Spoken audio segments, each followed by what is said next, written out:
Hello all, welcome to it's you TV. నేను మీ Kaushalya. Government కూడా విఫలమైన చోట ఆర్డీటీ సంస్థ ఎన్నో రంగాల్లో ఎన్నో స్వచ్ఛంద కార్యక్రమాల్ని చేసింది. అలాంటి ఆర్డీటీ సంస్థ లైసెన్స్ని రద్దు చేస్తున్నారని అనంతపురం జిల్లా కేంద్రంగా ఇప్పుడు నిరసన వ్యక్తమవుతుంది. సేవ్ ఆర్డీటీ అనే ఒక నినాదంతో ఇప్పుడు ప్రొటెస్టులు జరుగుతున్నాయి. ఎందుకు ఇలా జరుగుతుంది?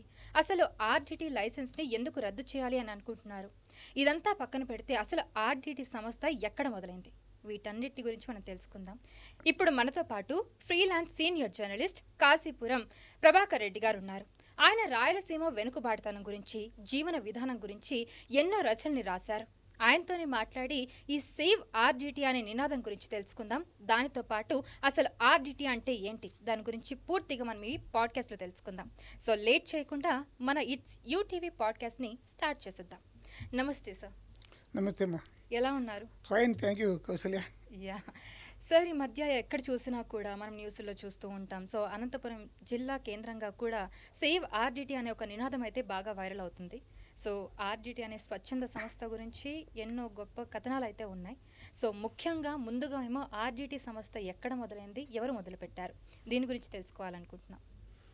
చాలా సంతోషము. ఆర్డీటీ అంటే రూరల్ డెవలప్మెంట్ ట్రస్ట్. అది మామూలు అల్లాటప్ప సంస్థ కాదు. ప్రజల హృదయాల్లో, సామాన్యుల హృదయాల్లో, irrespective of caste and religion ప్రజల్లోకి చొచ్చుకొని పోయింది, వాళ్ళ హృదయాల్లో ఉంది. సో అంత గొప్ప సంస్థ అది. సో ఆ సంస్థకు తరపున ఇప్పుడు సేవ్ ఆర్డీటీ అంటూ ప్రజలు ముందుకొచ్చి రోడ్లెక్కుతున్నారంటే నాకే ఆశ్చర్యంగా ఉంది. ఆ పరిస్థితి ఎందుకు ఇట్లా రావాల్సి వచ్చింది అనేది. సో ఆర్డీటీ అనేది ముందు దాని గురించి కొంచెం బ్రీఫ్గా చెప్తానండి. ఇప్పుడు అదే ఇందాక చెప్పాను కదా, ఆర్డీటీ అంటే రూరల్ డెవలప్మెంట్ ట్రస్ట్. దీన్ని ఒక స్పెయిన్ దేశస్థుడైనటువంటి విసెంట్ ఫెర్రర్ గారు స్థాపించారు. ఆయన యాక్చువల్ స్పెయిన్ జాతీయుడు. 1922 ఆ ప్రాంతంలో ఆయన అక్కడ పుట్టించాడు. ఆయన చేసి యువకుడుగా ఉన్నప్పుడే ఈవెన్ 1938లో మనమంతా చరిత్ర పట్టాలు చదువుకున్నాము. స్పెయిన్ అంతర్యుద్ధం జరిగింది. ఆ అంతర్యుద్ధంలో కూడా పాల్గొన్నాడు. ఆ తర్వాత స్పెయిన్ గవర్నమెంట్ మళ్ళీ ఫామ్ అయిన తర్వాత మిలిటరీలో చేరినాడు. మిలిటరీ నుంచి సర్వీసెస్ అయిపోయిన తర్వాత మళ్ళీ లాయర్గా ఆయన డిగ్రీ తీసుకొని లాయర్ ప్రాక్టీస్ కూడా చేశాడు. అదే టైంలో ఏంటంటే ఆయనకు ఫస్ట్ నుంచి కూడా సేవాభావం ఎక్కువ ఉండింది. జనరల్గా ఐరోపాలో అంటే యూరోప్లో ఎట్లుంటుందంటే ఏ సేవా కార్యక్రమాలైనా క్రిస్టియన్ మిషనరీస్ ద్వారానే ఎక్కువ చేస్తారు. వాళ్ళ ఉద్దేశాలు అట్లే ఉంటాయి. సో ఈయన కూడా అప్పుడు యువకుడుగా క్రిస్టియన్ మిషనరీస్ ద్వారానే చేరాడు. క్రిస్టియన్ మిషనరీ సంస్థలోనే ఒక సర్వీస్ మోటోతో చేరి పనిచేశాడు. ఆ సంస్థల తరపునే ఆసియాలో కొన్ని కంట్రీస్ తిరిగాడు. అందులో భాగంగానే మన ఇండియాకి వచ్చాడు. మన ఇండియాలో పరిస్థితులు చూశాడు. అదంతా ఇప్పుడు మన స్వాతంత్రం, మనకు భారతదేశానికి స్వాతంత్ర్యం సిద్ధించినటువంటి కొన్ని కాలానికి ఆ ప్రాంతం అన్నమాట. ఆయనంగా యువకుడుగా ఉండే ప్రాంతం ఆ టైంలోనే తిరిగాడు, కనుక్కున్నాడు. కనుక్కొని ఇక్కడ బాగా వెనుకబాటుతనం ఉంది అనుకున్నాడు. ఆ తర్వాత ఏం చేశాడు, ఆ క్రిస్టియన్ మిషనరీ సంస్థకు రాజీనామా చేసేసి ఆయన లేదు అంటే క్రిస్టియన్ మిషనరీస్ ఎట్లుంటాయి, మత బోధన ఉంటుంది, సేవ ఉంటుంది. మనంతా చూసాము ఇక్కడ ఈ ఈశాన్య రాష్ట్రాల్లో అట్లే వాళ్ళు ముందుకు చొచ్చుకొని పోయారు అప్పట్లో బ్రిటిష్ కాలంలో. సో అదే రీతిలో నడుస్తూ ఉండేది. ఆయన వద్దనుకున్నాడు. ఇది మతం సంబంధం లేకుండా ప్యూర్గా సేవాభావంతోనే నేను ప్రజల్లోకి పోవాలనుకొని దాంట్లో నుంచి పక్కకు వచ్చి ఆ సంస్థ నుంచి సొంతంగా ఆయన ఏదైనా చేద్దామనే ఉద్దేశంతో ఇక్కడ మన ఇండియాకి వచ్చాడు. ఇండియాలో మహారాష్ట్రలో ఎస్పెషల్లీ నార్త్ ముంబై, మన్మాడ్ అని వినింటారు, ఒక పెద్ద రైల్వే జంక్షన్ ఉంది. ఆ ప్రాంతాల్లో ఆయన కార్యక్రమాలు చేశాడు. అక్కడ కూడా రూరల్ డెవలప్మెంట్ ట్రస్ట్ కాకుండా ఇంకొక పేరు ఏదో అప్పుడు ఉండింది, మహారాష్ట్ర పేరు ఒకటి పెట్టేసి సేవా సంస్థ అనే టైప్లోనే పెట్టేసి సేవలు చేస్తూ ఉన్నారు. అయితే మహారాష్ట్రలో జనరల్గా ఏంటంటే హిందూ జాతీయ ఉద్యమం ఎక్కువ ఉంటుంది. హిందూ మతానికి సంబంధించినటువంటి అవేర్నెస్ ఎక్కువ ఉంటుంది అక్కడ. ఎందుకంటే వాళ్ళు చాలా వరకు అప్పట్లో ముస్లిం ప్రభువులతో బాధితులుగా ఉండడము ఇవన్నీ జరిగినాయి. కాబట్టి నన్ను కొన్ని చోట్ల హిందుత్వం వాదం బాగా జీర్ణించుకుని ఉంటుంది. పైగా మనకేమప్పుడు స్వాతంత్రం వచ్చినటువంటి స్వాతంత్రం వచ్చిన కొత్తలో ఎట్టుంటాయంటే బ్రిటిష్ వారి మీద మనకు అనువనువు దేశభావం ఉంది. వాళ్ళు మనం నిష్పీడించినారు, హింసించినారు, నిరంకుశంగా పాలించినారు ఉంది. సో ఈయన ఎవరో తెల్లాయన. సో బ్రిటిష్ వాళ్ళు ఎవరు స్పెయిన్ దేశస్తులు వచ్చి ఏదో చేస్తున్నారంటే వాళ్ళు సహించలేదు. ఆయన చేసే కార్యక్రమాలను యాక్చువల్గా ఆయన ఒక స్కూల్ పెట్టాడు అక్కడ. ఎప్పుడు 1962లో వచ్చి ఒక స్కూల్ పెట్టాడు 12 ఎకరాల్లో. స్కూల్ పెట్టి పేదలకు వాళ్ళకు చదివిస్తున్నాడు ఆ ఫారిన్ నుంచి ఫండ్స్ తెప్పించుకుంటూ. అప్పట్లో ఇంకా రెగ్యులేషన్స్ ఇంత ఎక్కువ లేవు. అట్నే ఆ ఊళ్ళలో నీళ్లు లేకుంటే మన్మాడి ఏ ప్రాంతంలో కొన్ని బావులు లభించాడు. ఇట్లా చేస్తున్నప్పటికి కూడా వీళ్ళు ఇట్లా సేవ కోసం వస్తారు, తర్వాత మతంలో చేర్చేస్తారు అని చెప్పేసి వాళ్ళు కాబట్టి ఆయన్ని కూడా వాళ్ళు అదే భావంతో చూశారు. చూసి మొత్తం మీద ఆయన వ్యతిరేకంగా కేసులు కూడా పెట్టారు. కేసులు పెట్టడంతో మహారాష్ట్ర ప్రభుత్వం ఆయన్ను ఆయన అక్కడ సేవా కార్యక్రమాలు చేయొద్దని చెప్పింది. అదే టైంలో ఆయన ఏం చేశాడంటే ఒక పుస్తకం రాశాడు. అంటే ఆయన చేయాలనుకున్నప్పటికి కూడా చేయలేకపోయినాడు కదా, ఆ ఫ్రస్ట్రేషన్ మీద ఒక బుక్ రాశాడు. అది ఏంటంటే సైలెంట్ వార్ ఇన్ ఇండియా. అంటే వార్ అయిపోలేదు అప్పుడు, మనకు ఇండియా పాకిస్తాన్ వార్ కూడా జరిగింది కదా 1948లోనే. సో ఇండియాలో వార్ అయిపోలేదు, సైలెంట్ వార్ ఉంది. ఏంది అంటే ఇట్లా దేశంలో ఇలాంటి అలజడులు ఉన్నాయి మతాల మధ్య వాటి మధ్య అంటూ ఏదో ఆయన రాశాడు. ఆ పుస్తకాన్ని నిషేధించి ఆయన్ని దేశ బహిష్కరణ చేశారు. సెంట్రల్ గవర్నమెంట్ ఓపెన్ చేసింది. దాంతో ఆయన వెళ్ళిపోయాడు. వెళ్ళిపోయిన తర్వాత మరి ఆ దేశ బహిష్కరణ ఎన్నాళ్ళలో ఏదో ఉంటుంది కదా, 2 ఏళ్ళ 3 ఏళ్ళ ఏదో ఉంటుంది కదా.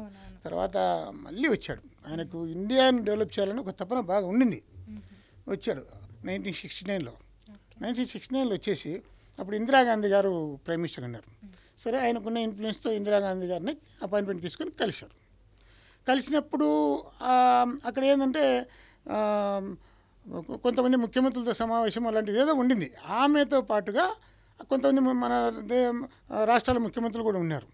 సో ఈయన చెప్పినప్పుడు ఆమె ఇందిరాగాంధీ ఏం చెప్పిందంటే, మీరు మహారాష్ట్రలో చేయొద్దు, అక్కడ సెన్సిటివ్ సబ్జెక్ట్ ఉంది, ఇంకొక ప్రాంతం ఎన్నుకోండి అని చెప్తే, అక్కడ మనకు 1960లో మన ముఖ్యమంత్రి, ఉమ్మడి ఆంధ్రప్రదేశ్ ముఖ్యమంత్రిగా ఉన్నటువంటి కాశీ బ్రహ్మానంద గారు ఆయన అంటే మహారాష్ట్రం రండి, ఇక్కడ మీరు అనుకుంటున్న మహారాష్ట్రలో కంటే అనంతపురం జిల్లాలో చాలా దారుణమైన పరిస్థితులు ఉన్నాయి, ఎడారిలాగా ఉంది, పూర్తి తీవ్రమైన దుర్భిక్ష ప్రాంతం, వెనుకబడిన ప్రాంతం, అక్కడ మీరు ఏమైనా డెవలప్ చేసేదానికి ప్రయత్నం చేయండి, మేము ప్రభుత్వం తరఫున సహకారం ఇస్తామని చెప్పేసి కాశీ బ్రహ్మానంద రెడ్డి గారు ఆహ్వానిస్తే ఆయన అనంతపురం వచ్చారు.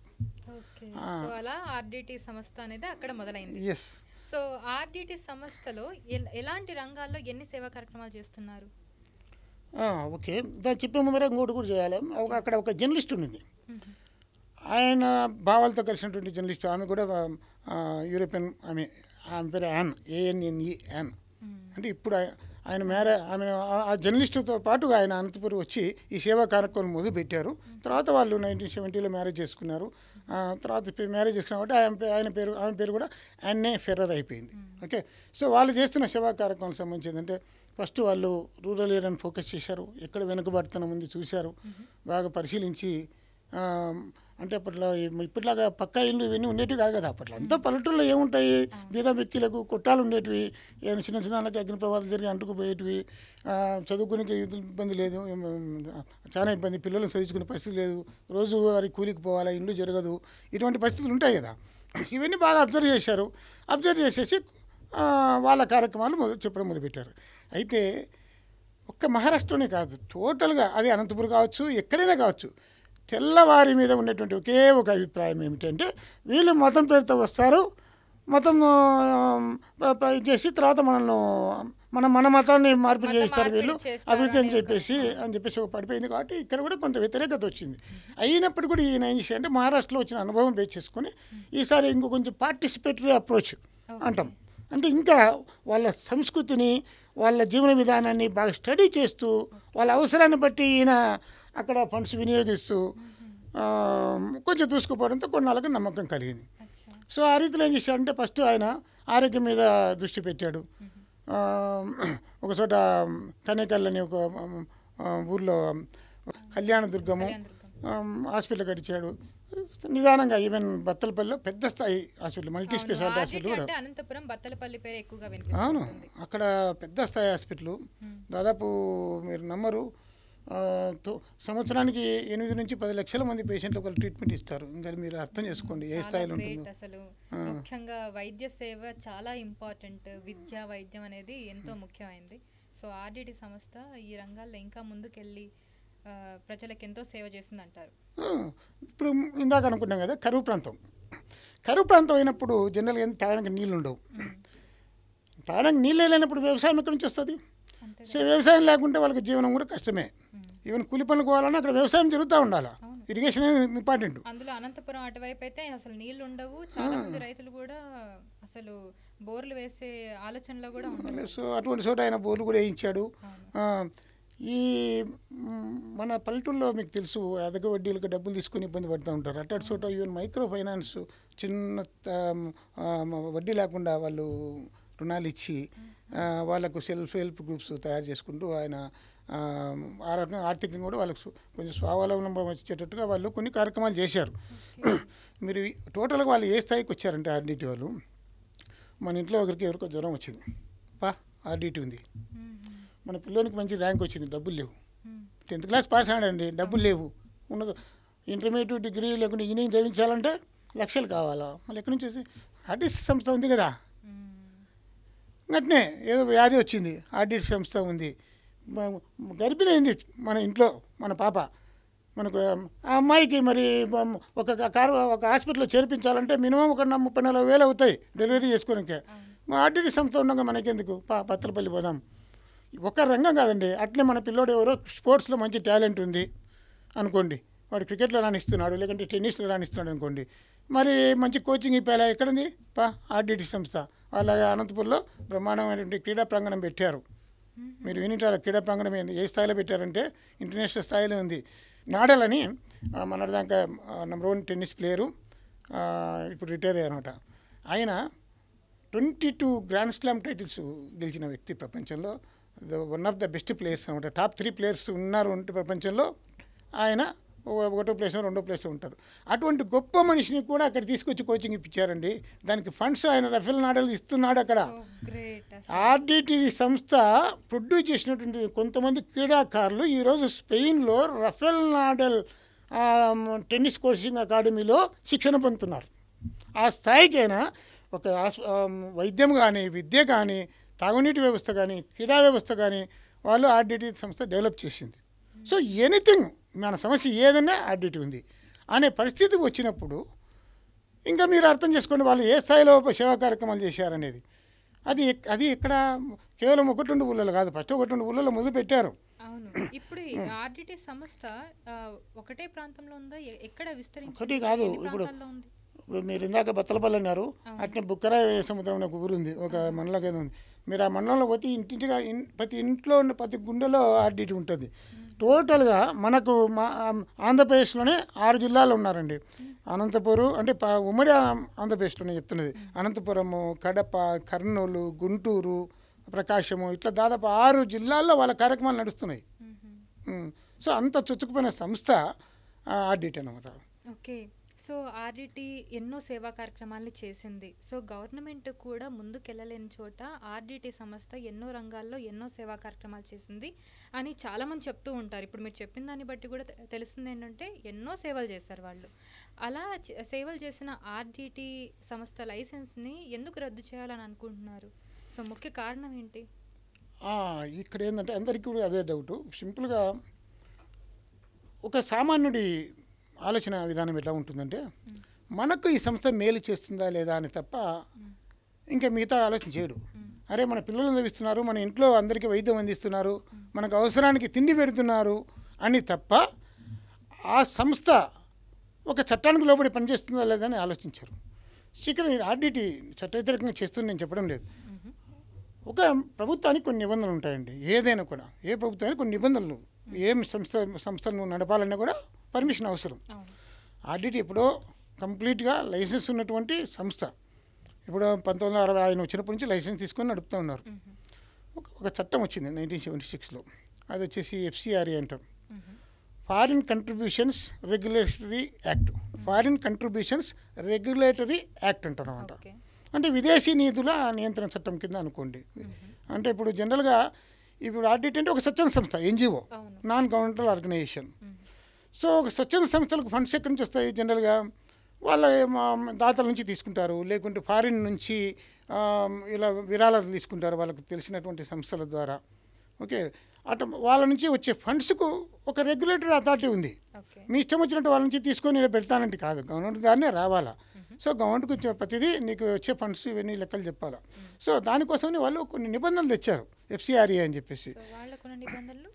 వాళ్ళకున్న నిబంధనలు తెచ్చారు, దాంట్లో ఏవో వైలేట్ అయినా అని చెప్పేసి ఇప్పుడు అది మళ్ళీ డిస్కస్ చేద్దాం. సో వాళ్ళకున్న నిబంధనలు ఏమిటి అంటే ఎఫ్సిఆర్ఏ ప్రధాన నిబంధనలు ఏమిటి అనేది కదా. ఎప్పుడు మొదలైంది? 1976లో. అంటే మొదలైంది. అంతకుముందు ఇష్టానుసారం చేసేవాళ్ళు, అప్పుడు కూడా ఉండేటివి, బట్ ఇంత స్ట్రింజెంట్ రూల్స్ ఉండేటివి కాదు. బట్ 1976 తర్వాత కొంచెం మంచి గట్టి రూల్స్ ఫ్రేమ్ చేశారు పార్లమెంట్లో, చట్టం చేసి.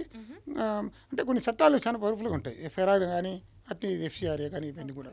సో అట్లా ఫారెన్ నుంచి వచ్చే నిధుల మీద కొంచెం నియంత్రణ వ్యవస్థ నడుస్తూ ఉంది. అయినప్పటికీ కూడా ఏంటంటే ప్రభుత్వాన్ని మేనేజ్ చేసుకోవడం కొంచెం ఇష్టానుసారం చేస్తూ వచ్చారు కొన్ని సంస్థలు. బట్ ఆర్డిటి నాకు తెలిసి అట్లా పాల్పడలేదు. సో మీరు ఇందాక ఏంటంటే ఎఫ్సిఆర్ఏ నిబంధనలు ఎలా ఉంటాయి ఏంటి అనేది పాయింట్. ప్రధానంగా ఏంటంటే అండి, ప్రతిదీ పారదర్శకంగా ఉండాలి. నీకు ఫండ్స్ ఎక్కడికి నుంచి వస్తున్నాయి, ఎంతో వస్తున్నాయి, మీరు ఎక్కడ ఖర్చు పెడుతున్నారు అంటే అకౌంటబిలిటీ ఉండాలి. ఆ అకౌంట్స్ గవర్నమెంట్ దగ్గర మీరు రిటర్న్స్ ఇవ్వాలి. మీరు ప్రతి సంవత్సరం రిటర్న్స్ గవర్నమెంట్ సబ్మిట్ చేయాలి, ఐటీ డిపార్ట్మెంట్ కానీ ఎవరికైనా కానీ. మీరు ఎక్కడ వినియోగం చేస్తున్నారో అది ఉండాలి. మీరు ఎంత శాతం అంటే మీరు లైసెన్స్ ఎఫ్సిఆర్ఏ లైసెన్స్ తీసుకునేటప్పుడు పలానా సేవకు మేము ఉపయోగిస్తాం అంటే ఇట్లా పలానా ఏరియాలో ఇంతమంది పిల్లలకు మేము చదువులు చెప్పిస్తాము, వీళ్ళకు వైద్యం అందిస్తాము, ఇలా కొన్ని ఏదో రూల్స్ పెట్టుకొని వాళ్ళు పర్మిషన్ తెచ్చుకుంటారు. సో వాళ్ళు ఏ దానికోసం లైసెన్స్ అడిగినారో లేదో అడిగినారో వాటికే కట్టుబడి ఉన్నారా లేదా, నిధులు ఏమన్నా మళ్ళీ ఇస్తున్నారా. ఇప్పుడు ఫర్ ఎగ్జాంపుల్ అమెరికా నుంచి ఒక సంస్థ ఉందండి, ఆ సంస్థ నుంచి ఒక 50 కోట్ల రూపాయల డబ్బులు వస్తాయి. ఆల్రెడీ వీళ్ళు ఏం లైసెన్స్ తీసుకున్నారు, పిల్లలకు చదివిస్తామని, లేకుంటే ఇంకా వాళ్ళకు బీదలకు ఇల్లు కట్టిస్తామని చెప్పి వీళ్ళు తీసుకున్నారు. తీసుకొచ్చి రియల్ ఎస్టేట్ పెట్టుబడి పెట్టి దుర్వినియోగం కదా. అటువంటి దాన్ని కంట్రోల్ చేయడం కోసము ఈ రూల్స్ వచ్చాయి. ఇంకా ఆ రూల్స్లో ఇంకా చాలా ఉన్నాయి. ఇప్పుడు మన ఇష్టం వచ్చినట్టు అవి ఆ డబ్బులు ఏటీఎం తీసుకొని డ్రా చేసుకోవడము, నేను కౌశల్య గారికి తీసుకోమా ఒక 10,000 రూపాయలని ఇవ్వడం, ఇవన్నీ ఉండవు. కంప్లీట్గా అకౌంటబిలిటీ ద్వారానే జరుగుతుందన్నమాట. ఇప్పుడు నీతి ఆయోగ్ అనే ప్లానింగ్ కమిషన్, ఇంతకుముందు ప్లానింగ్ కమిషన్ అనేవాళ్ళు నరేంద్ర మోడీ గారి గవర్నమెంట్ వచ్చిన తర్వాత ఆ పాత పేరు ఎందుకొని కొత్తగా నీతి ఆయోగ్ అని చెప్పేసి పెట్టారు. సో ఆ నీతి ఆయోగ్ వీళ్ళు కొన్ని రూల్స్ పెట్టుకొని దాన్ని నడుపుతూ ఉన్నారు. అందులో ఒక వాళ్ళ వెబ్సైట్ ఉంది, దాంట్లో ఒకటి దర్పణ్ అని చెప్పేసి ఒకటి ఉంటుంది. దర్పణ్ అంటే అర్థం నథింగ్ బట్. ఆ దర్పణ్లో ఇటువంటి వాటికల్లా లైసెన్సులు వాళ్ళు దాంట్లో గుర్తింపు కార్డులు ఇస్తారు వాళ్ళు. దర్పణ్ ఐడి అంటారు దాన్ని. సో ఆ దర్పణ్ ఐడి ఎప్పటికప్పుడు అది సంవత్సరానికి ఒకసారి రెన్యువల్ చేసుకుంటూ ఉండాలి మీరు. లేకుంటే వాళ్ళు ఏదో టైం ఫ్రేమ్ ఇస్తారు, టైం ఫ్రేమ్ అయిపోయింది అనుకోండి, ఒక 6 నెలల ముందే మళ్ళీ అప్లికేషన్ పెట్టుకోవాలా. ఇటువంటి రూల్స్ ఇవన్నీ ఉంటాయి మెయిన్గా ఎఫ్సిఆర్ఏకు. ఆ రూల్స్లో ఏమన్నా వైలేషన్ జరిగితే సెంట్రల్ గవర్నమెంట్ ఏం చేస్తుందంటే లైసెన్స్ రద్దు చేస్తుంది. అదే దాన్ని. సో ఇప్పుడు మీరు చెప్పినట్టుగా ఎఫ్సిఆర్ఏ నిబంధనల్ని ఉల్లంఘిస్తే కదా రూల్ని ఇప్పుడు లైసెన్స్ని క్యాన్సిల్ చేయాల్సింది. సో ఎలాంటి రూల్ని ఆర్డిటి సంస్థ క్రాస్ చేసింది అంటే ఏది పాటించలేదు? నేను తెలుసుకున్న వరకు ఏంటంటే ఇప్పుడు ఆర్డిటి సంస్థ దాదాపు 3,800 గ్రామాలకు వాళ్ళ సేవలు విస్తరించినారు. ఒక అనంతపురం జిల్లా, కడప జిల్లాలో 58 మండలాల్లో కరువు ఏరియాలో వాళ్ళు దత్తత తీసుకొని వర్క్ చేస్తున్నారు. అంత పెద్దగా విస్తరించినటువంటి సంస్థ కదా. వాళ్ళు రూల్స్ అంత ఈజీగా బ్రేక్ చేస్తారని నేను అనుకోవటం లేదు. కాకపోతే వాళ్ళ మీద ఏం ఆరోపణలు వచ్చాయి, ఆరోపణ చేసిన వాళ్ళు ఎవరు అంటే, అక్కడ హైదరాబాద్లో ఎల్ఆర్పిఎఫ్ అనే ఒక సంస్థ ఉంది, ఇలా లీగల్ రైట్స్ ప్రొటెక్షన్ ఫోరం అని చెప్పేసి. వాళ్ళు కొన్ని ఫిర్యాదులు చేశారు సెంట్రల్ గవర్నమెంట్కు, అదే ఎఫ్సిఆర్ఏకు. వాళ్ళు ఏం చేశారు, అంటే మొత్తం మీద ఆర్డిటి మీద వచ్చిన ఆరోపణలు ఏమిటి అనేది కదా మీరు ప్రశ్న. సో అందులో మొదటిది ఏంటంటే, వీళ్ళు గవర్నమెంట్ దగ్గర అంటే అంతా వీళ్ళు ఆర్డిటి డబ్బులు తీసుకొచ్చి కట్టరు కదా. గవర్నమెంటు ఫండ్స్ శాంక్షన్ లేని చోట వీళ్ళే కడతారు. కొన్ని చోట్ల గవర్నమెంట్ ఫండ్స్ను కూడా వీళ్ళు మ్యాచింగ్ చేసుకుంటారు. ఇప్పుడు ఫర్ ఎగ్జాంపుల్ నేను ఒకటి చెప్తాను. ఒక పేదవాడికి బిల్డింగ్ కట్టాలంటే గవర్నమెంట్ ఎంత ఇస్తుంది? ప్రజెంట్ 1,80,000 ఇస్తుంది ప్రజెంట్ వాళ్ళ హౌసింగ్ కోసం. సెంట్రల్ గవర్నమెంట్ ఫండ్స్ కొంత, స్టేట్ గవర్నమెంట్ అదే ప్రధానమంత్రి ఆవాస్ యోజన ఒకటింది, స్టేట్ గవర్నమెంట్ హౌసింగ్ స్కీమ్ ఒకటింది. సో 90,000 అనుకుంటా అదేదో రేషియో ఉంది. ఆ రేషియో ప్రకారం 1,80,000 రూపాయలు వాళ్ళు ఇస్తే బిల్డింగ్ వస్తుందమ్మా? ఒకవేళ 1,80,000 తీసుకుని బిల్డింగ్ కట్టుకోలేకపోతే మళ్ళీ అది దాన్ని మళ్ళీ మనకి ఇల్లు లేకుండా చేయమని చేస్తారు. మళ్ళీ ఎట్లా మరి ఇల్లు ఎంత అవుతుంది? దాదాపు 5,00,000 రూపాయలు అవుతుంది. 5,00,000 రూపాయలు అంటే ఎంత చిన్నగా కట్టుకునే కూడా ఎక్కడి నుంచి వస్తాయి? కొంతమంది లేను. అటువంటి వాళ్ళకి ఏం చేస్తుందంటే మ్యాచింగ్ గ్రాంట్ కింద 1,80,000 రూపాయలు గవర్నమెంట్ నుంచి తెప్పించుకున్న తర్వాత మిగతా డబ్బులు వీళ్ళు ఆర్డిటి వాళ్ళు పెట్టి పూర్తి చేయించిన సందర్భాలు ఉన్నాయి. దానికి ఆర్డిటి కొన్ని రూల్స్ ఫ్రేమ్ చేసుకున్న వాళ్ళు కూడా ఇల్లు అంటే బెడ్రూమ్ 2 రూములతో, దాంట్లో వంట రూము, బాత్రూము, బెడ్రూము మంచి క్వాలిటీలో. ఇప్పుడు మన గవర్నమెంట్ మనం చూస్తుంటాం, వాళ్ళు కట్టించిన బిల్డింగ్లు 5-6 ఏళ్ళకు 10 వారింటుంది. బట్ ఆర్డిటి కట్టించినటువంటి ఇల్లు చూసుకోపోండి, వాళ్ళు 4,30,000 రూపాయలు వాళ్ళ బడ్జెట్, 4,30,000-60,000 ఉంది. కానీ ఎక్కడ కూడా పరిష్టంగా ఉంటుంది, చెక్కు చెదరు. ఆ స్థాయిలో వాళ్ళు కట్టిస్తారు. వాళ్ళే దగ్గరుండి సూపర్వైజ్ చేసుకుంటే కట్టిస్తారు. అంకితభావం ఉన్నటువంటి ఇంజనీర్లు, వర్కర్స్ వాళ్ళ దగ్గర ఉన్నారు. సో గవర్నమెంట్ కంటే ఎక్కువ ఫండ్స్ రిలీజ్ చేస్తుంది కొన్నిసార్లు మొత్తం. ఓకే, అది కూడా చెప్తాము ఉదాహరణ. సో అక్కడ ఏమవుతుంది, గవర్నమెంట్ ఫండ్స్ కూడా మొత్తం మీద జరుగుతున్నాయి కదా. అటువంటి చోట వీళ్ళు ఆర్డిటి కాలనీని పెట్టుకుంటున్నారు. అదొకటి. సరే, వీళ్ళు గవర్నమెంట్తో ఫండ్స్ ఉపయోగించుకున్నా, లేకుంటే మొత్తం ఆర్డిటి ఫండ్స్ తోనే కాలనీలు ఏర్పరచుకొని ఆర్డిటి కాలనీ పెట్టుకున్నా, ఇంకొకటి కూడా చట్టం ఒప్పుకోదన్నమాట. ఏంటి అంటే మత ప్రచారం. వీళ్ళేమి ఆర్డిటి కాలనీలో చర్చిలు కట్టిస్తున్నారు, మత ప్రచారం అది మా ఎస్సీ ఎస్టీలను దృష్టిలో పెట్టుకొని మత మార్పిడికి చేయిస్తున్నారు అని చెప్పేసి అయితే ఉన్నాయి. వాళ్ళు పెట్టిన ఇది. ఇంకోటి కూడా ఉంది, ప్రధానమైన ఇది విదేశీ నిధులు దుర్వినియోగం చేస్తున్నారని చెప్పేసి. దాన్ని కరెక్ట్ వీళ్ళ ఆధారం చూపించలేదు నేను అనుకుంటున్నా.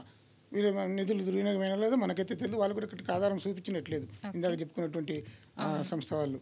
మెయిన్ ప్రధాన ఆలోచన వచ్చేసి మత మార్పిడికి పాల్పడుతున్నారు చర్చిలు కట్టించడం ద్వారా అని చెప్పేసి. సో అది వాళ్ళు కంప్లైంట్ ఇచ్చారు. కంప్లైంట్ ఇచ్చిన ఇప్పుడు 2024 మార్చిలో ఇచ్చారు. మొత్తం మీద గవర్నమెంట్ అది ఏం పరిశోధించిందో మనకు తెలియదు. జనరల్గా అటువంటి అంత పెద్ద సంస్థ మీద వచ్చినప్పుడు ఒక కమిషన్ వేసి. ఇది చాలా పెద్ద ఎలిగేషనే కదా, ఎందుకంటే వాళ్ళు ఎంతోమంది హిందువులకు కూడా హెల్ప్ చేశారు అని చెప్పి మీరు చెప్పారు ఇంతకుముందు.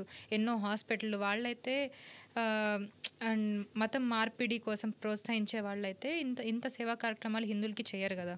సో జనరల్గా అంటే పబ్లిక్ ఒపీనియన్ అనమాట ఇది.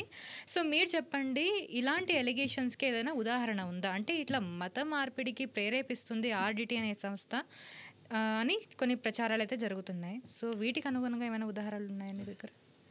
నేనైతే వాళ్ళకి సంబంధించి నేను అబ్జర్వ్ చేసినంత వరకు, నేను విన్నంత వరకు, నేను సేకరించిన సమాచారం వరకు వాళ్ళు ఎక్కడ కూడా మత మార్పిడికి పాల్పడలేదు. పోనీ ఆర్డిటి సంస్థ మత మార్పిడికి అతీతంగా వర్క్ చేస్తుందని మీకు తెలుసా? ఖచ్చితంగా చెప్పగలనండి.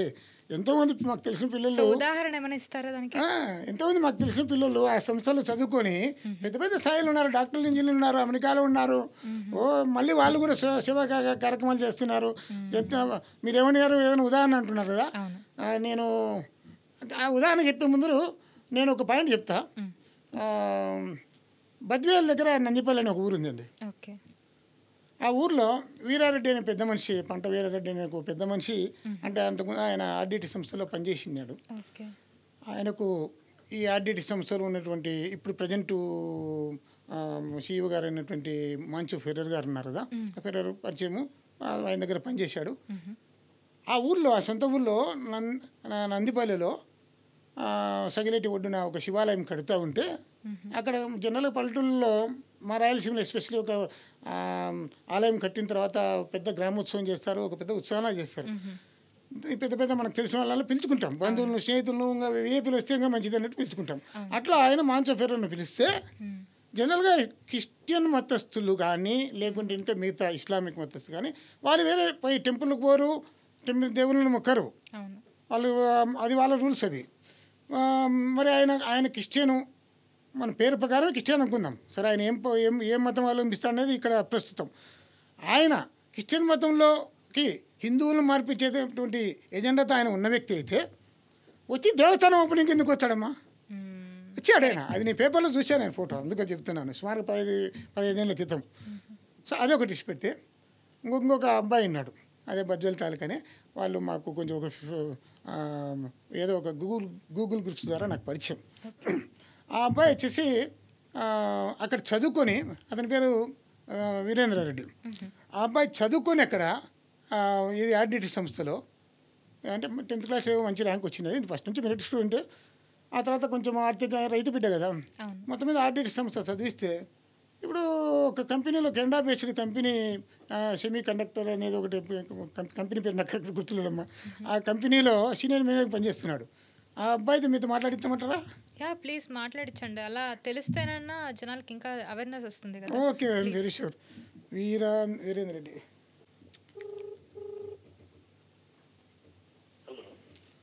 హలో, వీరేంద్ర రెడ్డి మాట్లాడేది? వీరేంద్ర రెడ్డి, నేను కాశీపురం ప్రభాకర్ రెడ్డి. బాగున్నారా? ఏం లేదు, నేను ఇక్కడ ఇట్స్ యూటీవీ ఛానల్లో ఒక ఇంటర్వ్యూలో ఉన్నాను. ఆర్డిటి సంస్థ తెలుసు కదా మీకు. ఆర్డిటి సంస్థ మీద కొన్ని మధ్య ఆరోపణలు రావడము, వాళ్ళు లైసెన్స్ రద్దు చేయడము, ఒక ఇష్యూ జరుగుతూ ఉంది. ఆ సబ్జెక్ట్ మీద డిస్కస్ జరుగుతూ ఉంది. నేను మిమ్మల్ని ఒక ఉదాహరణ చెప్పాను. ఇక్కడ ఇంటర్వ్యూ చేస్తున్నటువంటి యాంకర్ కౌసల్య గారు మీతో మాట్లాడతారు. ఒక్క నిమిషం. నమస్తే అండి. ప్రభాకర్ గారు మీ గురించి చెప్పారండి. ఆర్డిటి సంస్థ తరపున మీరు ఎన్నో లాభాలు పొందారు, ఎన్నో సేవా కార్యక్రమాలు మీకు చేశారు, అంటే మీరు ఎంతో సేవ పొందారని చెప్పి వినడం జరిగింది. సో ఆర్డిటి సంస్థ మీకు ఎలా హెల్ప్ అయింది? ఆర్డిటి నుండి మీరు ఎలాంటి ప్రయోజనాలు పొందారు?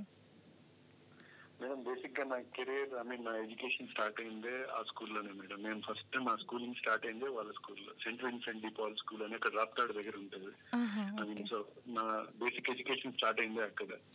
సో దాని తర్వాత నేను హైయర్ ఎడ్యుకేషన్ వచ్చేంత వరకు కూడా దే స్పాన్సర్డ్ యాక్చువల్లీ. సో ఆ విషయంలో అయితే I'm for ever indebted to RDT, అదైతే చెప్పగలుగుతాను. ఇప్పుడు మీరేం చేస్తున్నారండి? అంటే మీరు నేను యాక్చువల్లీ 1 year నుంచి జాబ్ చేస్తున్నాను మేడం. ఒక మల్టీనేషనల్ కంపెనీలో ఇప్పుడు సీనియర్ మేనేజర్గా వర్క్ చేస్తున్నాను. గ్రేట్ అండి, గ్రేట్. సో మీకు స్కూలింగ్ నుంచి ఆర్డిటి సంస్థ ఎంతో హెల్ప్ చేస్తుందంటారు అయితే? అవును మేడం, అవును. ఓకే. సో ఆర్డిటి సేవల వెనుక మత మార్పిడి ఉద్దేశం ఉందని చెప్పి కొంత ప్రచారం జరుగుతుంది. సో మీకు ఎప్పుడైనా సేవలు మీకు అందిన సేవల వల్ల మీకు ఎప్పుడైనా అనిపించిందా ఇలాంటి ఉద్దేశం ఒకటి ఉందని? మేడం, అలా ఎప్పటికీ కూడా అది జస్ట్ ఊరికే ఫాల్స్ క్లెయిమ్ తప్ప దాంట్లో ట్రూత్ ఉందని నేను 1% కూడా నమ్మడం లేదు. ఎందుకంటే వాళ్ళకి వాళ్ళకి ఎప్పుడు కూడా రిలీజియస్ గా నాకు అనిపించలేదు. What they trust is humanity. వాళ్ళకి మానవత్వం ఫస్ట్ వస్తుంది. అంటే ఆయన అంటే నేను ఈవెన్ విన్సెంట్ ఫెరర్ అని కూడా చూసాను ఇన్ పర్సన్. సో ఆయన చూస్తేనే ఆయన నడిచే దేవుడు అని చాలా మంది చెప్తారు. ఎందుకంటే అనంతపూర్ డిస్ట్రిక్ట్ ఆయనే కానీ ఎక్కునంటే ఇప్పుడు ఎలాంటి అసలు ఊహించుకోలేము. అనంతపూర్ జిల్లాని ఆర్డిటి సంస్థ లేకుండా అంత సాయం చేసినారు. ప్రతి పల్లెలో తిరిగినారు. ఆయన ఒక చిన్న ఎగ్జాంపుల్, బత్తలపల్లి హాస్పిటల్ అనుకుంటారు, అది ఒక్కటి చాలు ఉదాహరణ. అక్కడ పోయి కూర్చుంటే రోజుకి ఎంతమంది పేషెంట్లు వస్తారు, ఎంతమంది ట్రీట్మెంట్ చేస్తున్నారు, ఆ ఒక్క ఇన్ఫర్మేషన్ చాలు. అంటే ఎక్కువ అవసరం లేదు. అదేంటంటే జస్ట్ టిప్ ఆఫ్ నెయిల్ అంటారు కదా, అది ఒక్కటి చూస్తే చాలు అన్నమాట, అర్థమవుతుంది. సో జస్ట్ అదొక ఉదాహరణ. అంటే ఆయన చేసిన దాంట్లో జస్ట్ నాట్ ఈవెన్ 1% అది. అలాంటివి ఎన్ని హాస్పిటల్స్ కానీ, స్కూల్స్ కానీ, డెమ్ అండ్ డెఫ్ కానీ, ఈవెన్ వాళ్ళు చేసే ప్రతి కార్యక్రమం నాకు ఎక్కడ రిలీజియస్ అన్నది నాకు ఎప్పుడు అనిపించలేదు, కనిపించలేదు కూడా. So and A point of time లో కూడా వాళ్ళు కన్వర్షన్ కోసం ఇదంతా చేస్తున్నారని ఎప్పుడు రాలేదు.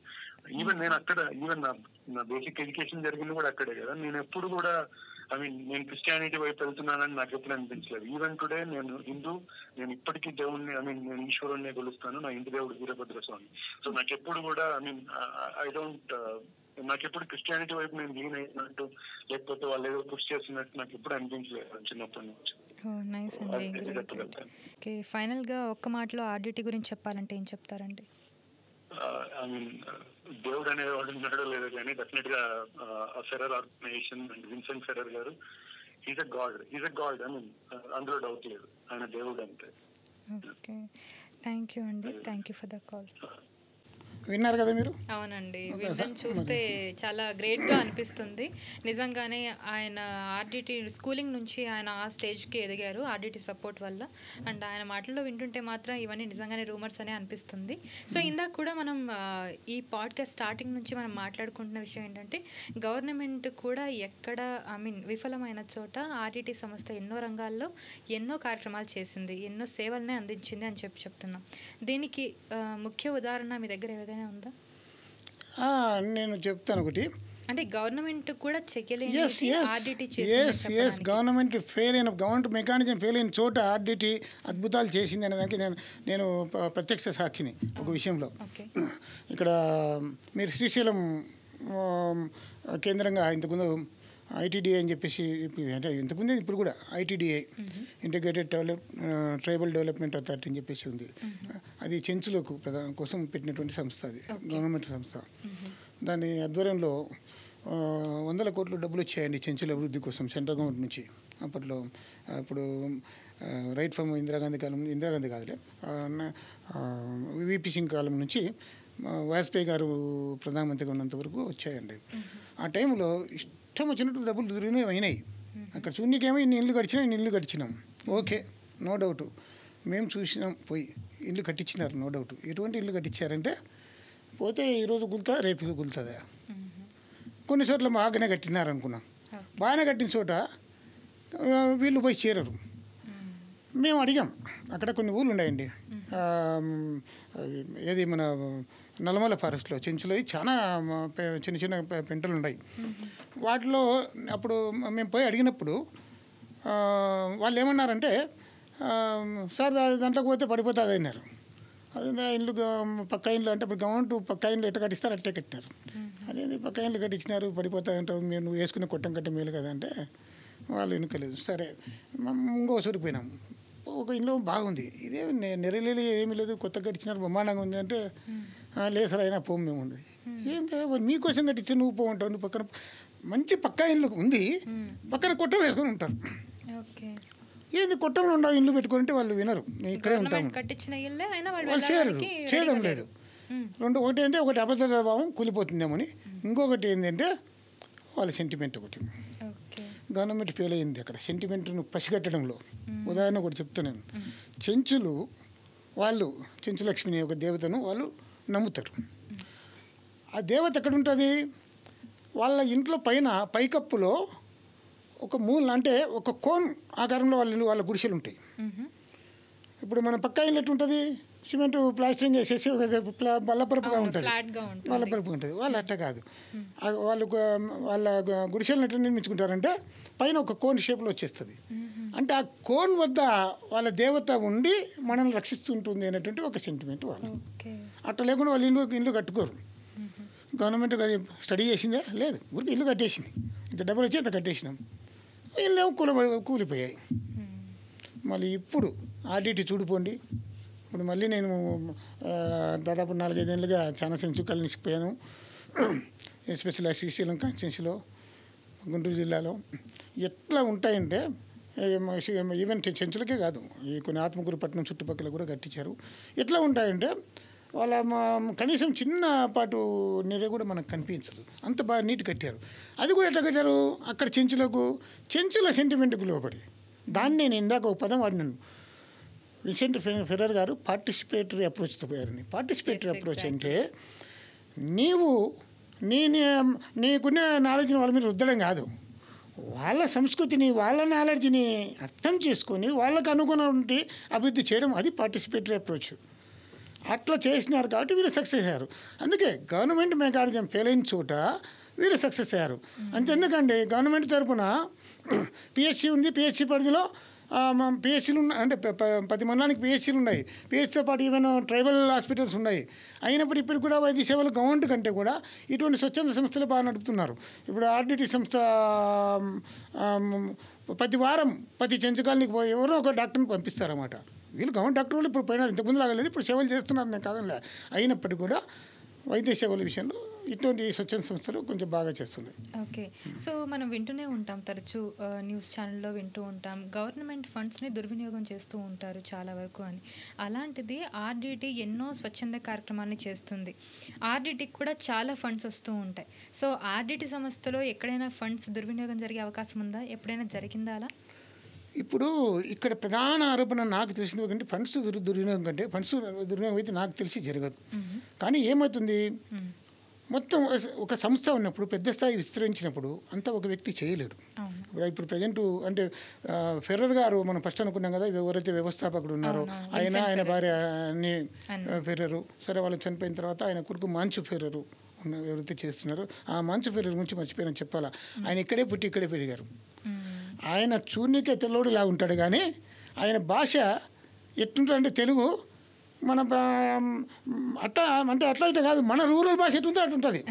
మన రూరల్ భాష, అనంతపురం రూరల్ భాష ఎట్టుంటుంది అట్టుంటుంది.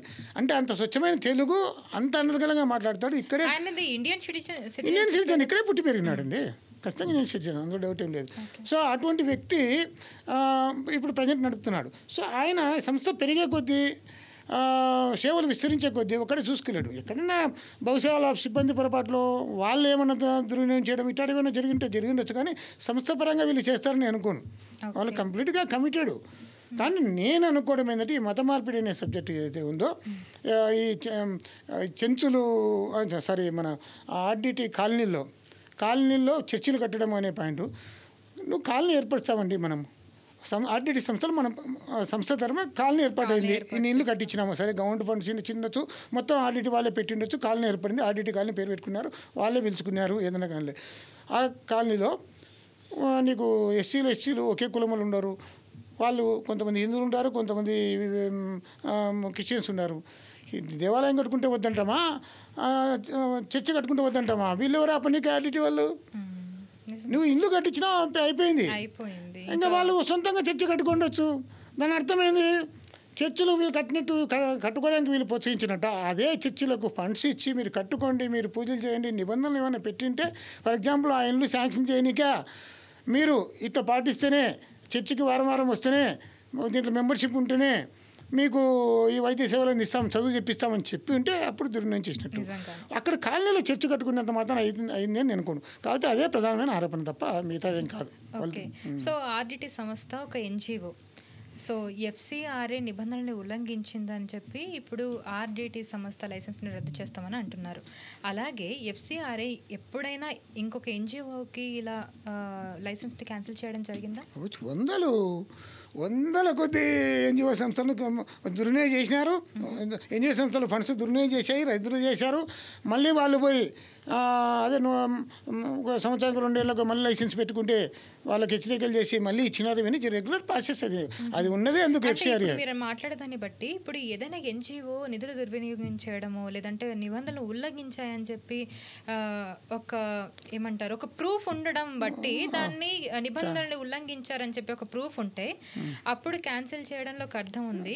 కానీ ఆర్డిటి సంస్థ స్వచ్ఛందంగా ఎన్నో సేవా కార్యక్రమాలను చేసినా కూడా ఇలా లైసెన్స్ని క్యాన్సిల్ చేయడం అనేది జీర్ణించుకోలేని అంశం అని చాలా మంది అంటున్నారు. దీని గురించి మీరేమంటారు? గవర్నమెంట్ అనేది ఉండేదే అందుకు. వాళ్ళకు ఆర్డిటి కావచ్చు, ఈవెన్ ప్రభాకర్ రెడ్డి సంస్థ అనేవి ఇదేది అని కాదు. ఒక వ్యవస్థలకు వాళ్ళకు రికార్డ్స్ కరెక్ట్ ఉండాలి, రూల్స్ అనేది పాటించాలి. సరే, డీవియేషన్స్, మేనేజ్మెంట్స్ ఆ సబ్జెక్ట్ పెడదాం. ఇప్పుడు ఇందాక మీరు ఒక ప్రశ్న అడిగారు, ఏదైనా సంస్థలను రద్దు చేసినారని చెప్పేసి. నాకు ఇప్పుడే గుర్తు వస్తుంది, పోయిన సంవత్సరమే 5 ప్రధానమైనటువంటి సంస్థలు రద్దు చేశారు. కాంగ్రెస్ గవర్నమెంట్లో కొంచెం లిబరల్గా ఉండేది, ఫండ్స్ ఎక్కడ వచ్చినా ఎక్కడ పెట్టినా పెద్ద ఇదిలే. కానీ బీజేపీ గవర్నమెంట్ వచ్చినాక ఆ విషయంలో కఠినంగా వ్యవహరిస్తున్నారు ఫండ్స్ అంటే రూల్స్ రెగ్యులేషన్స్ విషయంలో. అందుకని వాళ్ళేంది, ఈ మత సంస్థల మీద బీజేపీ ప్రభుత్వం కఠినంగా ఉంది అనే రీతిలో వాళ్ళు కొంచెం, అది కాదు, గవర్నమెంట్కి ఒక పద్ధతి ఉంటుంది, అది పాటించాల్సిందే, లేకుంటే కష్టం కదా. ఇప్పుడు వీళ్ళు మర్చిపోయినా, మనం ఇందాక ఆర్డిటి సంస్థకు మీద ఫిర్యాదు చేసిన సంస్థ ఏదైతే ఉందో వాళ్ళు పెట్టిన ఇంకో పాయింట్ కూడా ఉంది. ఏమిటి, ఇందాక చెప్పడం మర్చిపోయినాను, ప్రభుత్వ స్కీమ్ల కింద అంటే హౌసింగ్ స్కీమ్ల కింద వీళ్ళు ఇండ్లు కట్టించేటప్పుడు వాళ్ళకు ఎవరెవరు లబ్ధిదారులు ప్రభుత్వం నుంచి ఉన్నారు, ఎవరు కాదు అనేవన్నీ వాళ్ళు సేకరించుకోవాలి కదా. సో అటువంటి డేటా వీళ్ళు ఫారిన్ సంస్థకు ట్రాన్స్ఫర్ చేసినారనేది కూడా ఇంకొక ఆరోపణ. అది దేశ భద్రతకు ముప్పు కదా. అట్లా చేసినారు వీళ్ళు. అట్లా చేసినారంటే ఇక్కడ అంటే నేను అది ప్రధానమైన మాట. దానికి నేను జస్టిఫికేషన్ ఇవ్వగలుగుతాను. ఎందుకంటే అది ఎవరిదో కాదు. ఈ ఫెర్రర్ గారు ఉన్నారు కదా, ప్రెసిడెంట్ మాన్సూర్ ఫెర్రర్, వాళ్ళ ఫాదర్ పేరుతో ఒక 3 సంస్థలు నడుస్తున్నాయి, ప్రధానమైన సంస్థలు. స్పెయిన్లో ఒకటి, జర్మనీలో ఒకటి, తర్వాత అమెరికాలో ఒకటి. అదే విసెంట్ ఫెర్రర్ సొసైటీ అని ఒకటి యుఎస్లో ఉంది ప్రధానంగా. దాని ద్వారా ఆ సొసైటీల ద్వారానే వాళ్ళు వరల్డ్ వైడ్ వాళ్ళకు నెట్వర్క్ సాధించుకొని డబ్బులు తెప్పించుకుంటున్నారు. అందులో ముఖ్యంగా ఈ ఫౌండేషన్ ఆఫ్ విన్సెంట్ ఫెర్రర్ అనేది ఒకటి స్పెయిన్లో, ఇంకొకటి ఇందాక చెప్పుకుంటుంది కదా అమెరికాలో ఒక సంస్థ ఉంది. వీళ్ళు ముఖ్యంగా ఫండ్స్ వచ్చేసి ఆస్ట్రేలియా నుంచి కూడా తెప్పిస్తున్నారు. ఆస్ట్రేలియాలో ఒక సంస్థ ఉంది, అంగన్వాడీ సొసైటీ, అంగన్వాడీ ప్రాజెక్ట్ అని చెప్పేసి, వాళ్ళ నుంచి కూడా ఫండ్స్ తెప్పిస్తున్నారు. అలాగనే లాలిగా సొసైటీ అని ఒకటి ఉంది ఇంటర్నేషనల్ వైడ్, దాని నుంచి ఫండ్స్ తెప్పిస్తున్నారు. సో వీళ్ళు అక్కడి నుంచి ఫండ్స్ తెచ్చుకోవాలంటే వీళ్ళు ఏంది, ఇంతమంది పేదలు ఉన్నారు, వీళ్ళకి ఇట్లా అవసరం ఉంది అని చెప్పేసి ఏదో పంపించుకోవాలి కాబట్టి వీళ్ళు పంపిస్తూ ఉన్నారు. అది ఈ నిబంధనలకు వ్యతిరేకమైంది. సో మీరు ఇక్కడ డేటా షేర్ చేసినారు ఫారిన్ కంట్రీస్కు, అది మన భద్రతకు ముప్పు అని చెప్పేసి అట్లా వీళ్ళు రద్దయింది. సో ఇటువంటి నిబంధనలు ఉల్లంఘించినప్పుడు సహజంగా రద్దు చేస్తారమ్మా. నేను పోయిన సంవత్సరమే 5 సంస్థలను రద్దు చేశారు. అందులో 5 సంస్థలు కూడా చిన్నవి కాదు, పెద్ద పెద్ద సంస్థలు. అందులో సిఎన్ఐ అని ఒకటి, వాలంటరీ హెల్త్ ఆర్గనైజేషన్ ఒకటి, ఇంకా కరెక్ట్గా అన్నీ గుర్తులేవు కానీ ఇంకొకటి చర్చెస్ యాక్సిలరీ అని. చర్చెస్ యాక్సిలరీ అనేది ఎక్కువ ఆ మతానికి సంబంధించిన కార్యక్రమాలు కాబట్టి దాన్ని రద్దు చేసి ఉండొచ్చు. సో ముఖ్యంగా ఆర్డిటికి ఫండ్స్ అనేవి ఫారిన్ కంట్రీస్ నుండే వస్తాయన్నమాట. అందరికీ అంతే. ఇప్పుడు ఇంకొక సంస్థ ఉంది, అది వచ్చేసి చాలా చర్చ కూడా జరిగింది, ప్రజెంట్ కేసు నడుస్తుంది. ఆ సంస్థ వచ్చేసి ఆక్స్ఫామ్ ఇండియా. ఆక్స్ఫామ్ ఇండియా అనేటువంటి కంపెనీ దాదాపు 100 కంపెనీల్లో వాళ్ళ కార్యక్రమాలు ఉన్నాయి. వాళ్ళు చాలా పలుకుబడి సన్నగా, వాళ్ళని కూడా రద్దు చేశారు. కేవలం ఏంటంటే ఈ రూల్స్ వ్యతిరేకంగా లేరు అని. వాళ్ళు చేసేది ఇదే, మన ఆర్డిటీ ఎట్లా చేస్తుందో అట్లే చేస్తూ ఉంది. వాళ్ళు కూడా చెప్తారు. కాకపోతే నిబంధనలు ఎక్కడోసారి ఉల్లంఘించారు. వాళ్ళు ఏమి ఉల్లంఘించినారు, వాళ్ళవి దీంతో పాటు పర్యావరణం ఏంటి ఉన్నాయి. సో ప్రభుత్వం ఏదో ప్రాజెక్టు, న్యూక్లియర్ ప్రాజెక్టు కట్టాలన్నా, లేకుంటే ఒక చోట ఏదైనా ప్రాజెక్టు కట్టాలనుకున్నప్పుడు ఆ పర్యావరణానికి ఇబ్బంది వస్తుందని కొంత పర్యావరణవేత్తలు ధర్నాలు చేస్తే దానివల్ల వీళ్ళు పార్టిసిపేట్ చేశారు. అందుకని 2021లో లైసెన్స్ రద్దు చేస్తే మళ్ళీ వాళ్ళు ఏం చేసినారు, అట్లే ఉన్న పరంగా మానుకోలేరు కదా, అట్లే కొనసాగిస్తూ వచ్చినారు. 2023లో కేసు నమోదు చేసినారు సిబిఐ. ఇట్లా నిబంధనలకు వ్యతిరేకంగా రద్దయినప్పుడు కూడా కార్యక్రమాలు చేస్తున్నారు. ఇప్పుడు కేసు నడుస్తూ ఉంది, ఎఫ్ఐఆర్ నమోదైంది వాళ్ళ మీద, ఆ సంస్థ మీద, అంత పెద్ద సంస్థ మీద. సో ఇలాంటి ఎన్జిఓస్ వల్ల ఎంత మొత్తంలో నిధులు వచ్చే అవకాశం ఉంటుంది? నిధులు అంటే దాదాపు ఇప్పుడు పార్లమెంట్లోనే ఇప్పుడు ఒక 2000 పోయిన సంవత్సరం పార్లమెంట్లో పెట్టారమ్మా. అంటే ఈ 4 అన్ని ఇందాక చెప్తే కదా 5 పెద్ద సంస్థలను రద్దు చేసినారని చెప్పేసి, లైసెన్స్ రద్దు అయిందని చెప్పేసి. ఆ సందర్భంగా వచ్చిన చర్చలో చెప్పి 3 ఏళ్లలో 2019 నుంచి 2022 వరకు 55,700 కోట్ల రూపాయల డబ్బులు ఇండియాకి వచ్చాయి. అంటే సంస్థలు అంటే ఒకటి 2 సంస్థలు కాదు, దాదాపు 17,000 పైగా ఎన్జిఓలు ఉన్నాయి, వచ్చాయి. సో ఫండ్స్ బాగానే వస్తాయి. అంటే ఇప్పుడు గవర్నమెంట్తో కొంచెం మాట్లాడి, ఇప్పుడు చంద్రబాబు నాయుడు గారితో కానీ మాట్లాడి, ఎందుకంటే వీళ్ళు చేస్తుంది స్వచ్ఛంద కార్యక్రమాలు.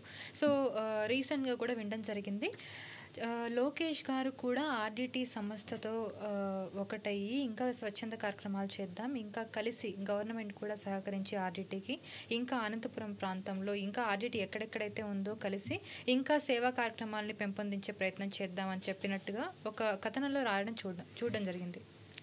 ఇప్పుడు అది ఆల్రెడీ ప్రజల్లో వచ్చింది ఆ భావన, ఆర్డిటి పోతే మనకు చాలా ఇబ్బంది అనేటువంటిది. అది సెంటిమెంట్గా తీసుకొని ఉద్యమిస్తున్నారు. ఖచ్చితంగా వచ్చింటుంది ఇప్పటికే. ఇప్పుడు ఈ మధ్య నేను 2 రోజుల క్రితము 3 రోజుల క్రితము అనంత వెంకటరామరెడ్డి గారు, మాజీ ఎమ్మెల్యే అనంతపురం, మాజీ ఎంపీ కూడా, ఆయన అదే వైఎస్ఆర్ పార్టీ, ఆయన ఒక ప్రెస్ మీట్ పెట్టారు, మేము ఉద్యమిస్తాము దీనికి సంబంధించి. ఆ తర్వాత ఈ టీడీపీ పార్టీకి చెందినటువంటి జేసీ ప్రభాకర్ రెడ్డి గారు కూడా మద్దతు ఇస్తామని చెప్పేస్తారు. ఆయన కూడా అనుకూలంగా స్టేట్మెంట్ ఇచ్చారు.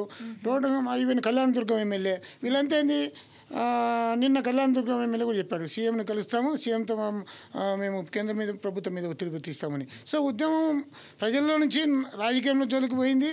వాళ్ళు కూడా ఆర్డిటీని వెనకేసుకురాని రాక తప్పని పరిస్థితి. ప్రజల మనోభావాలు అట్టున్నాయి. సో అది ఏ పార్టీ అయినా కానీ, వైసీపీ కావచ్చు లేకుంటే టీడీపీ కావచ్చు, ఆర్డిటీ సంస్థ వెనుక రాకపోక తప్పదు.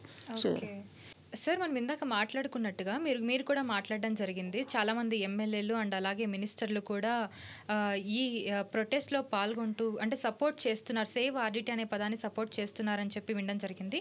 సో ఇప్పుడు మనం ప్రభాకర్ చౌదరి గారిని కూడా కాల్లో తీసుకుందాం. ఆయన కూడా అసలు సేవ్ ఆర్డిటీ అనే నిదాన్ని సపోర్ట్ చేస్తున్నారు. సో విందాం ఆయన మాటల్లోనే ఆయన ఏం చెప్దాం అనుకుంటున్నారు ఆర్డిటీ సంస్థ గురించి. నమస్తే సార్. సార్, నేను యూటీవీ నుంచి కాల్ చేస్తున్నాను. నా పేరు కౌసల్య. సార్, అనంతపురం జిల్లా కేంద్రంగా కూడా ఇప్పుడు సేవ్ ఆర్డిటీ అనే నినాదంతో ప్రొటెస్ట్ నడుస్తుంది. సో మీరు చెప్పండి సార్, ఆర్డిటీ అనే సంస్థ ఎలా హెల్ప్ అవుతుంది అక్కడ ప్రజలకి? సో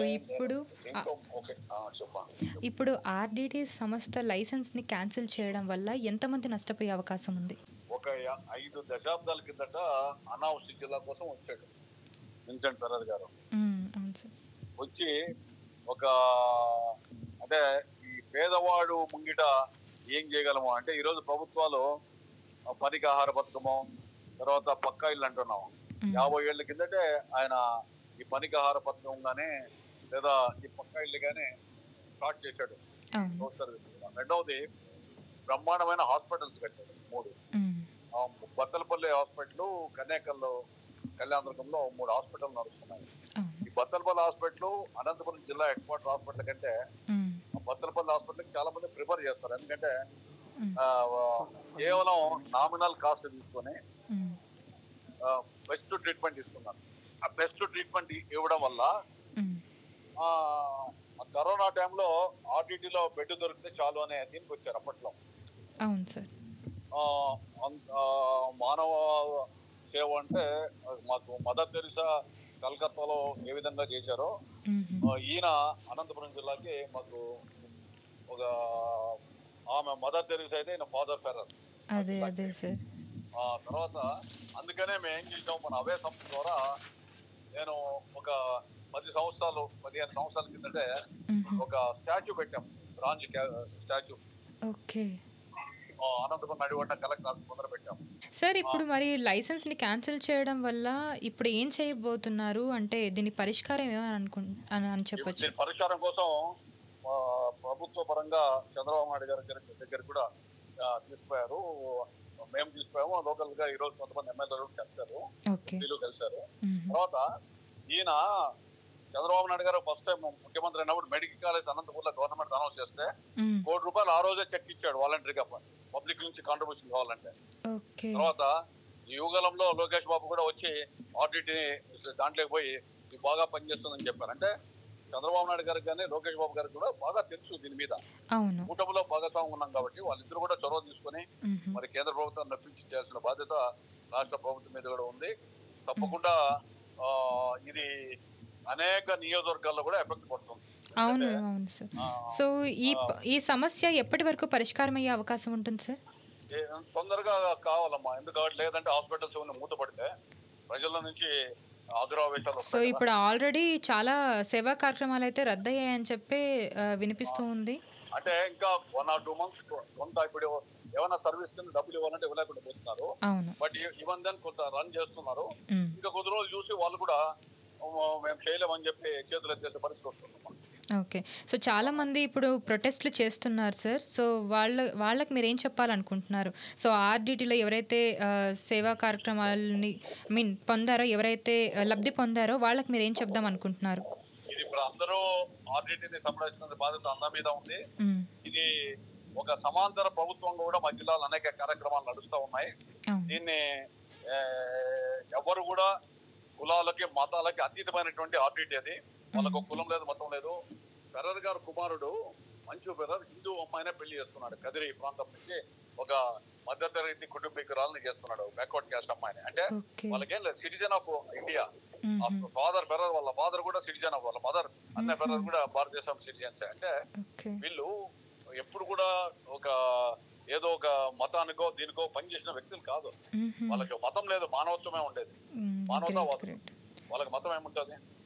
సో సేవ అనే ఒకే ఒక విజన్ తోటి ఎన్జిఓ నడిపించారు వాళ్ళు. ఎంతో ఇలాంటి వాళ్ళు ఎంతో స్ఫూర్తిదాయకం. కానీ ఇతర దేశాల నుంచి కానీ ఇప్పుడు ఏదో పాకిస్తాన్ టెర్రరిస్ట్ లో లేకపోతే ఇంకో చోట పోటీ వచ్చే సమస్యలు ఉన్నాయంటే ఓకే అని. ఈయన అసలు మతాతీత లౌకికవాది. తర్వాత ఎక్కడో కలకట్టాలో ఉండి ఇక్కడికి వచ్చి మొత్తం సర్వీస్ చేశారు. ఈ రోజు కూడా ఎవరైనా వాళ్ళని ఒక దేవునిలాగా చూస్తారు మా జిల్లాలో. దానికి ఎవరైనా తల ఒగ్గాల్సిందే, ఈ ఆడిట్ని సంరక్షించాల్సిందే. తర్వాత ఈ నిధులు ఆపితే నష్టం ప్రజలకు తప్ప ఎవరికి కాదు. ఆ ప్రజలకి నష్టం జరిగినప్పుడు ప్రభుత్వాలు కూడా నష్టపోతాయి కదా. యా అవును sir. Thank you so much sir. Thank you so much for the information. Yeah sir. So ఇప్పుడు ఈ పర్టికులర్ అంశం గురించి ఫైనల్ కంక్లూజన్ అంటే ఏం చెప్తారు మీరు? అంటే ముందు మీరు ఇందాక ఒకటి అడిగారు కదా, ఏమన్నా సీఎం చంద్రబాబు నాయుడు దృష్టికి పోతారని. ఇప్పుడు ఇక్కడ ఒక ప్రధానంగా ఒకటి అర్థం చేసుకోవాలి మనం. సీఎం చంద్రబాబు నాయుడు గారి దృష్టికి తీసుకెళ్ళినా ఆయన ఓకే నేను ఆర్డిటి సంస్థను మద్దతు ఇస్తానంటే కూడా అదేమి లైసెన్స్ పునరుద్ధరించబడేది ఉండదు. ఇంకో పాయింట్, లైసెన్స్ రద్దు చేయబోతారు కదా, రద్దు చేశారు 2024లోనే అక్టోబర్లో అనుకుంటా, పోయిన సంవత్సరమే. అప్పటి నుంచి వాళ్ళ కార్యక్రమాలు తగ్గుతూ వచ్చి ఇప్పుడు ఆగిపోయాయి. అంటే నెక్స్ట్ వాళ్ళ స్కూళ్ళకి అడ్మిషన్లు కానీ లేకపోతే ఏమైనా కానీ ఈవెన్ హాస్పిటల్స్ కానీ ఏమిటి అనేది ఇప్పుడు అంత పెద్ద హాస్పిటల్ ఇవన్నీ నడుస్తాయా లేదా, ఎవరు నడపాలా, ఇవన్నీ కొంచెం ఆందోళనకరమైన పరిస్థితులు ఉన్నాయి అక్కడ. సో ఇటువంటి మూమెంట్లో చంద్రబాబు నాయుడు గారు జోక్యం చేసుకోవాలా, కేంద్ర ప్రభుత్వం మీద ఒత్తిడి పెట్టాలి, ఒత్తిడి పెట్టి దీన్ని పునరుద్ధరింపజేయాలని అని చెప్పేసి అందరి భావన. కానీ అది కూడా అంత ఈజీగా ఉండదు. మొత్తం మీద అయితే చంద్రబాబు నాయుడు గారు పోరాడాల్సిందే. ఒక అఖిలపక్షం ఏర్పాటు చేసుకుని ఒక అఖిలపక్షం రాజకీయ నాయకులంతా అక్కడ తీసుకుపోయి ప్రధానమంత్రి గారిని స్వయంగా కలిసి ఇవన్నీ వివరించి పోరాడాల్సిందే. అయితే అప్పటికి ఈ పాయింట్ అంత ఈజీ కాదని ఎందుకు చెప్తున్నా అంటే, మనం ఇందాకనే ఒక సంస్థ గురించి అనుకున్నాం, ఏది ఆక్స్ఫామ్ ఇండియా గురించి. వాళ్ళు పెద్దగా 100 దేశాల్లో విస్తరించిన సంస్థ, దీనికంటే పెద్ద సంస్థ. మన ఆర్డిటి గురించి ఒక పాయింట్ చెప్పాలా. ఇండియాలో ఫారిన్ ఫండ్స్ తెచ్చుకున్నటువంటి సేవా కార్యక్రమాలు చేసుకున్నటువంటి పెద్ద సంస్థల్లో టాప్ 10లో ఉన్న సంస్థ ఇది. అంత పెద్ద సంస్థ ఆర్డిటి. ఈ ఆక్స్ఫామ్ అనేది ఇంకా కొంచెం పెద్ద కంపెనీ. ఆ ఆక్స్ఫామ్ సంస్థ 100 దేశాల్లో విస్తరించింది. వాళ్ళ పలుకుబడి ఎట్లా ఉందంటే, కేంద్ర ప్రభుత్వం లైసెన్స్ రద్దు చేసిందని 2021లో వాళ్ళు ఐఎంఎఫ్ మీద, యూరోపియన్ యూనియన్ మీద, అమెరికా ద్వారా, యూరోపియన్ యూనియన్ ద్వారా, ఐఎంఎఫ్, వరల్డ్ బ్యాంక్ ద్వారా, ఆసియన్ డెవలప్మెంట్ ఫండ్, ఈ ప్రధానమైన ఆర్థిక సంస్థల ద్వారా ఒత్తిడి పెట్టిస్తున్నారు గవర్నమెంట్ ఆఫ్ ఇండియా మీద. ఇప్పుడు ప్రజెంటు దాని మీద కూడా సిబిఐ మంటగా ఉంది అనమాట. సో అంత అయినప్పుడు కూడా వాళ్ళది లైసెన్స్ ఇంకా పునరుద్ధరించలేదు.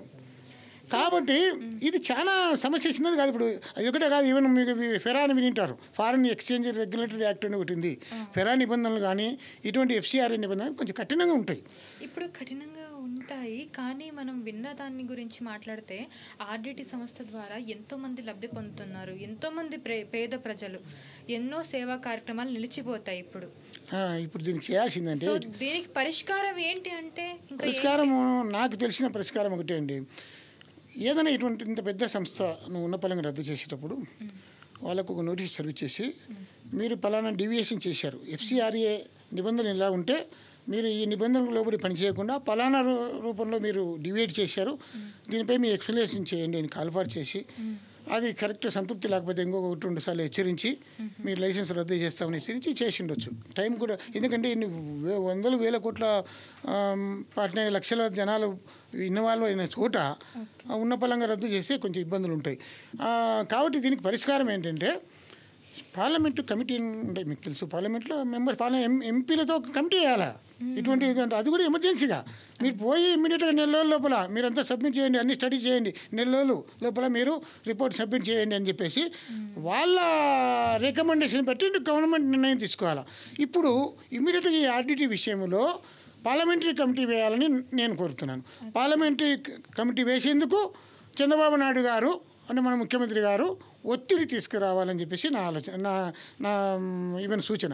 అట్లా ఒత్తిడి తీసుకొస్తే సరే, అక్కడ పార్లమెంటరీ కమిటీ చేస్తే ఆ పార్లమెంట్ మెంబర్స్ వచ్చి ఆ నిజంగా ఈ సంస్థ ద్వారా నిధులు దుర్వినియోగమైనాయా, లేకుంటే మత మార్పిడి చేస్తున్నారా, చర్చిలు వీళ్ళు కట్టించి ఆ రకంగా ప్రార్థన చేయిస్తున్నారా, లేకుంటే అక్కడ ఉన్న కాలనీలో వాళ్ళు కట్టుకున్నారా, ఇలాంటివన్నీ ఎంక్వైరీ చేసి ఎఫ్సిఆర్ఏ నిబంధనలు ఏమన్నా 1-2 డివైట్ అయింటే వీటికి ఈ రీతిలో ఇచ్చే పరిష్కరించుకోవచ్చు అని చెప్పేసి సరైన సూచనలు చేసి మళ్ళీ లైసెన్సు ఇప్పించగలగాల. సో అది యుద్ధ ప్రాతిపదికన జరిగితే తప్ప ఈ సమస్య పరిష్కారం కాదు. సో నా కోరిక ఏంటంటే ఇమ్మీడియట్గా పార్లమెంటరీ కమిటీ ఏర్పాటు చేయాలా, వాళ్ళ రికమెండేషన్ బట్టి నిర్ణయం తీసుకోవాలా, ఆర్డిటీని ఎట్టి పరిస్థితుల్లో పునరుద్ధరించాలా. Okay, thank you so much sir. So ఎన్నో విషయాల్ని ఈ పర్టికులర్ పాడ్కాస్ట్లో మీరు షేర్ చేసుకోవడం జరిగింది. సో ఆర్డిటి సంస్థ గురించి ఒక కంప్లీట్ ఒక వ్యూ అయితే వచ్చింది మా ప్రేక్షకులకు కూడా. So thank you so much for your time and thank you so much for thank you very much. Thank you so much. So చూసారు కదండి, ఇది వాటి మన ఇట్స్ యూటీవీ పాడ్కాస్ట్. సో బేసిక్గా ఆర్డిటి అంటే ఏంటి, ఆర్డిటి ఎక్కడ మొదలైంది, అసలు సేవ్ ఆర్డిటి అనే నినాదం ఎందుకు మొదలైంది, అది ఎక్కడి వరకు వెళ్తుంది, దీని పరిష్కారం ఏంటి అనేది అంతా ఈ పర్టికులర్ పాడ్కాస్ట్లో మనం మాట్లాడడం జరిగింది. దీన్ని కంప్లీట్గా చూడండి, అప్పుడే ఇలాంటి ఒక స్వచ్ఛంద కార్యక్రమాల గురించి మనం ఇంకా తెలుసుకునే ప్రయత్నం అయితే జరుగుతుంది. So thank you so much for watching and keep watching UTV for more updates.